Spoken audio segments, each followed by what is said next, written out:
La somme théologique de saint Thomas d'Aquin, première partie, traité sur la très sainte Trinité, question 39, article 7.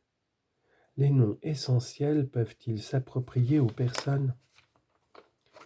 Saint Paul dit dans la première aux Corinthiens, chapitre 1, versets 23 et 24, « Nous prêchons Jésus-Christ, la vertu de Dieu et la sagesse de Dieu. » Sommaire. Il était convenable, pour manifester la foi, d'approprier les noms essentiels aux personnes, soit par ressemblance, soit par dissemblance. Corps de l'article. Il faut dire ceci. On devait, pour faire ressortir la foi dans tout son jour, approprier les attributs essentiels aux personnes. Si la trinité des personnes ne peut, comme nous l'avons vu, se prouver démonstrativement, on peut cependant l'entourer d'une plus grande lumière à l'aide de certains procédés. Les attributs essentiels sont plus clairement connus par la raison que les attributs propres, car les créatures où nous puisons nos connaissances nous les révèlent avec certitude, tandis qu'elles ne nous font point connaître ainsi les propriétés personnelles. Voilà ce que nous avons dit précédemment.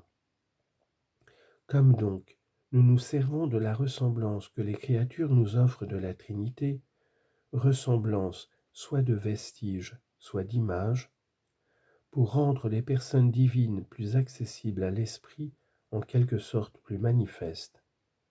Ainsi, nous nous servons des attributs essentiels. Eh bien, cette manifestation des personnes adorables par les attributs absolus, les docteurs l'appellent appropriation. Mais les attributs essentiels peuvent manifester les personnes de deux manières.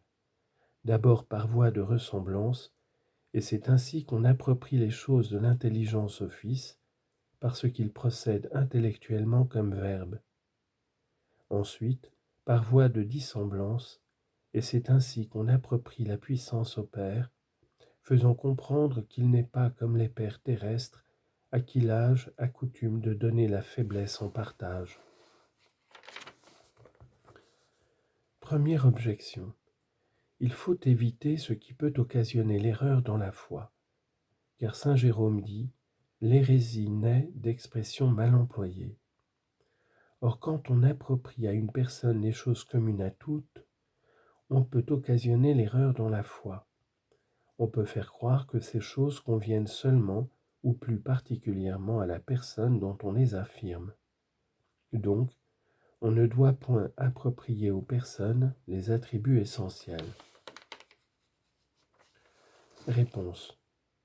Quand on approprie les attributs essentiels, on ne dit pas qu'ils sont propres au Père ou au Fils ou au Saint-Esprit, mais on manifeste les personnes, comme nous l'avons dit, par voie de ressemblance ou de dissemblance. De là ne résulte pas l'erreur, mais la manifestation de la vérité. Deuxième objection. Les attributs essentiels exprimés d'une manière abstraite s'énoncent comme forme. Or, une personne ne remplit pas les fonctions de forme à l'égard d'une autre personne, car la forme ne se distingue pas comme suppôt de son sujet. Donc, on ne doit pas approprier aux personnes les attributs essentiels, surtout quand ils sont exprimés d'une manière abstraite. Réponse.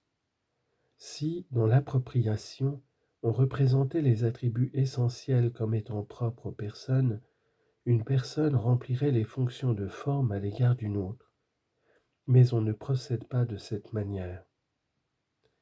Saint Augustin démontre que le Père n'est pas sage de la sagesse qu'il a engendrée. Ainsi, le Fils n'est pas la sagesse indépendamment du Père, de telle sorte qu'on ne puisse les appeler la sagesse tous deux ensemble. Mais le Fils est dit la sagesse du Père parce qu'il est sagesse procédant du Père qui est sagesse. Car l'un et l'autre est sagesse, et tous les deux ne sont qu'une sagesse. Le Père n'est donc pas sage de la sagesse qu'il a engendrée, mais de la sagesse qui est son essence. Troisième objection. Le propre est avant l'approprié, car il le constitue dans sa notion fondamentale. Or, les attributs essentiels sont dans la conception de l'esprit avant les personnes, de même que le général est avant le particulier. Et donc, on ne doit point approprier les attributs essentiels aux personnes. Réponse. Il est vrai que l'attribut essentiel considéré dans sa nature est avant la personne. Mais, dans notre manière de concevoir, le propre n'en précède pas moins l'approprié. Ainsi la couleur vient après le corps comme corps, mais elle est antérieure au corps, blanc comme blancheur.